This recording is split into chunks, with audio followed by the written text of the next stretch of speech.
Good evening, everybody. It's actually a great pleasure to have been given this opportunity to come and give a talk. I know that you've listened to great people in this institution. Fundamentally, I was born and bred in Pretoria. I was raised there. Very fortunate to have been granted a scholarship to go and study chemical engineering in the United States. And coming back, that's where I applied my best skills with companies like Shell and Sasol, mainly in the petroleum industry.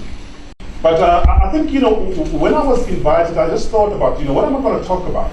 Particularly given the fact that, when you are in an institution like this, you get to be taught about numerous aspects and issues. But I felt that, in my career over the last, 20 years or so, there are certain things that were defining experience in my life, and one of those was getting involved in the creation of Excel Petroleum. I have just saw an opportunity that there is a huge market segment that we're not actually, selling to. I said, what do you mean? I said, no, you're including a lot of emerging customers that you could actually sell to. He said, okay, now give me a business plan. Gee, that was not what I thought you would say. Now I was forced to go and write a business plan, to say, how do you then create this unit?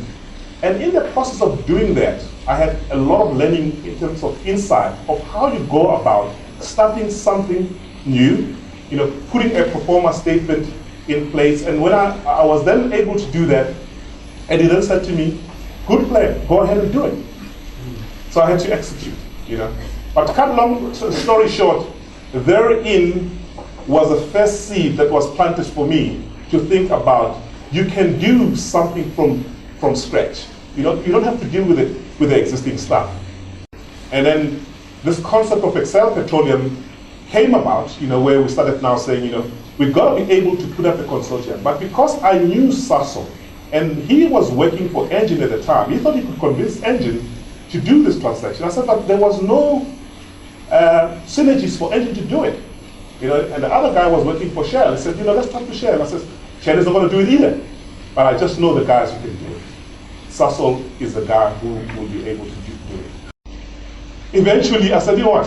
I know what needs to be done, but don't ask me what an MD does, but I'm going to try and get this thing done. And that's how I got appointed. The first thing that you deal with is attracting the right people. And fortunately enough, at the time when I was dealing with these issues, I had a sense that somehow, for me to succeed, I need to get somebody smarter than I was. And by the way, one of the criteria that I use is, if that person hasn't got an MBA, I'm not going to hire him. And I didn't have an MBA. But, so that's value, for those of you that are doing MBAs, you can get hired. But anyway, I said, the second criteria, I said, is going to be somebody who's been in the oil industry and has got experience, has done this thing. And at the time, I didn't have an office. And I had to go and recruit these guys. And so I worked hard. I said, first thing first, from a credibility point of view, I'm going to be running with the guys who've got experience. I don't have time to babysit them. There's job that had to be done. But as a leader, though, I was not the most perfect leader, okay? Because having the passion that I had and having the mission to achieve what I needed to achieve, fundamentally, I became very abrasive. And whenever there were results to be delivered, I was not the most kindest person because it was about delivery. And it was getting tough. I was almost going through, the organization was going through a cycle where you go through a crisis. And one of those crises is a leadership crisis, because you've done these things. You build service station now. You're getting the fuel volume, and the more I was driving, I actually did even more. And what became very clear is that some of my employees were taking strain. And one of this guy called me aside. He says, I need to talk to you. He says, you know what? We respect you very much as a leader. You're our leader. You are the MD here, but quite frankly, we don't enjoy the way you talk to us. Okay? We actually don't like it when you swear at us. Okay? And he says to me, so from that point of view, it hurts us when you do this. But the way he said it, in the manner that he said it, I said, okay, fine, I got your point. But it gave me an opportunity to reflect, But because I'm running a small little company, I didn't have a leadership development center where I could go for assessment or where I could go for advice, So it bothered me, that aspect, because then I started thinking, what do I do? Because clearly I know, because my high blood pressure rises whenever I'm angry. So I went for a leadership training. Okay? And there's nothing humiliating like going to a training.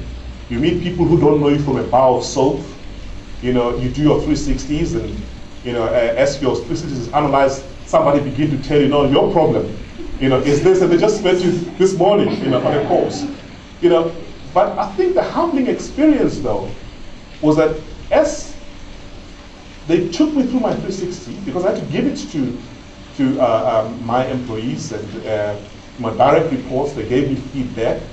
I had to pluck up courage to go back to them and sit with them around the table and say, now, I hear what you're saying, and now you can give me feedback one-on-one. And for them to do it without me reacting. I think that experience was the most defining, lasting experience I ever had in my leadership quest. Because it then began to highlight certain important things about business and leadership. Okay? Because, up until such time you realize that, yes, it could be about branding, yes, it could be about them, but fundamentally is about people. It's fundamentally how you treat people, how you lead people, how you motivate people, and say, what are the attributes that you as leader, if you want to be authentic, if you want to achieve results, yes, because there's a business, there's an objective to be had at the end of the day. But having those key leadership skills and then being aware. Because once you're aware that you're doing something wrong, and then be willing to say, I'm going to change it.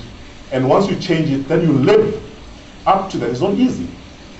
And then to be able to have that humility, of saying, I'm going to listen, I heard you, it's been very constructive, and I'm going to change about it. That for me was a defining moment. But in essence, that's the story.